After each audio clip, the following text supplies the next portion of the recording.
Usman, don't touch. Stand there. Okay. Any questions anyone has? Different kind. Kind that is for, this is international version, not local version. Yes? Bismillah. If someone is going through difficult time or like family losses, and they're sad inside, but they're thanking Allah subhanahu wa ta'ala, but they're feeling sad inside, is that hypocrisy or? No, it's not hypocrisy. We are humans. We are weak.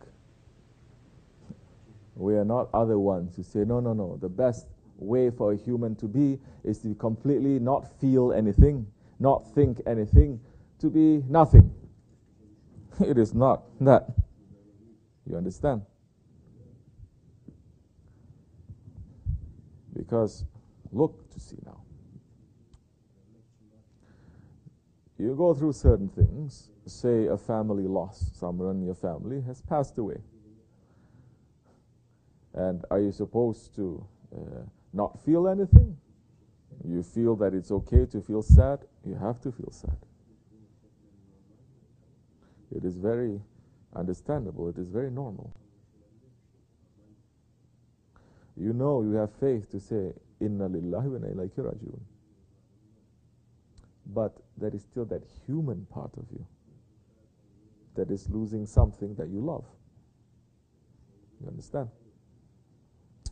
Did the Holy Prophet ﷺ feel sad when his wife, Siti Khadija, passed? He did. Did he feel sad when his uncle passed? Abdul Muttalib. Yes, he did. Did he feel sad when his sons, and he had sons which are known to us, that they passed? Yes, he was sad. Was he sad when his uncle, Hazrati Hamza, passed? Yes, he was sad. Alhamdulillah, we're following such a prophet. He is a human prophet. You understand? That we are not following someone who says, no, I become completely cold. I'm not supposed to feel anything. Everything is transient. Everything is passing. Everything. No. You feel sad. But now, as believers, we take that and we immediately put it to Allah. Meaning what? We feel sad, but we don't take it to an extreme. We don't become that sadness to be the only feeling that we have.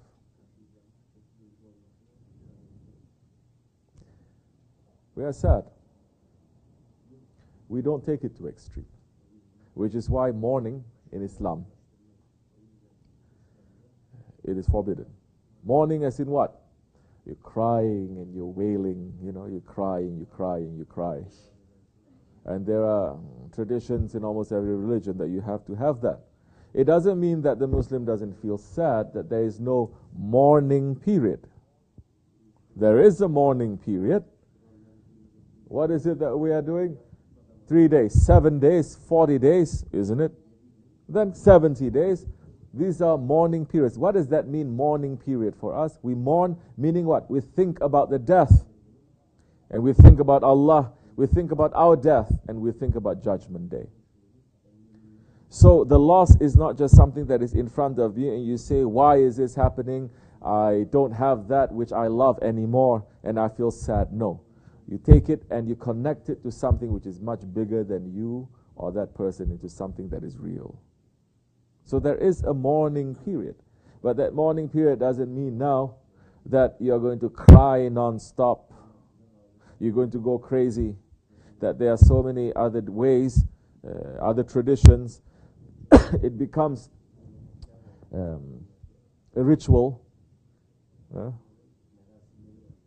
That it becomes just that. It's an action, but there is no real intention. Some, they even would pay people to cry at funerals, isn't it? Sometimes they put it in Islam too. And this is wrong. Paying people that is first time I saw it, I was a kid, and I said, is this crazy? These people, they don't know who this one is. They don't care, but they are professional criers. They have been paid to cry in their profession. They study years how to cry properly. Long cry, short cry. I'm not kidding you. There is a whole science to it.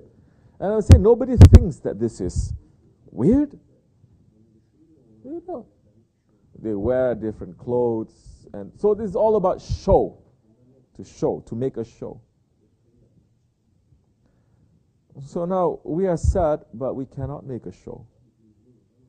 There is a mourning period where, because the passing of someone, we have to be sad because we lost that person, but we have to enter into the reality of what that loss means, meaning that we have to look and use that person's passing as an example of what's going to happen to us, as a lesson for us.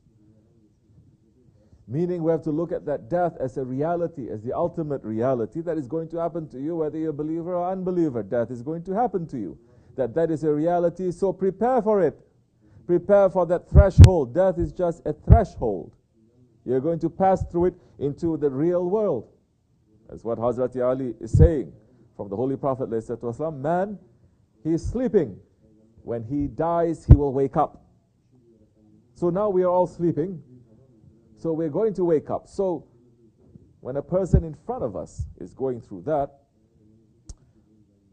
we must wake up a little bit, at least. Not to fall back into more ghaflat and to be more in a drunk situation by not connecting what that passing meant to our lives. So now we're going to look at the death. We're going to prepare. We cannot hate it. We are not a nation that hates death. You understand? So death, it is a death. It is a funeral. We're not like other traditions where when a man dies, the whole funeral, I'm looking, is this a party or is this a funeral? Is this a dead body or is this a live body? If anything, they want to make sure that death is nothing. There's no such thing as death.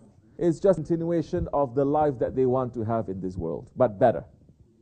That's not death. So nobody understands death.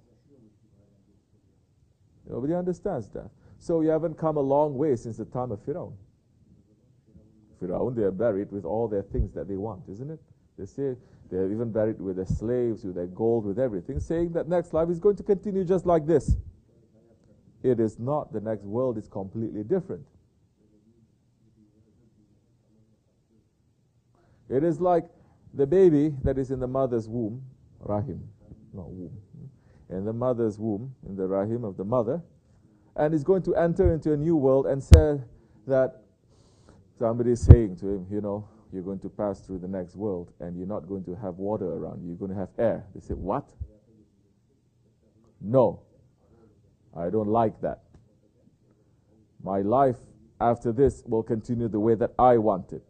So he's preparing to come out from his mother with bags of water.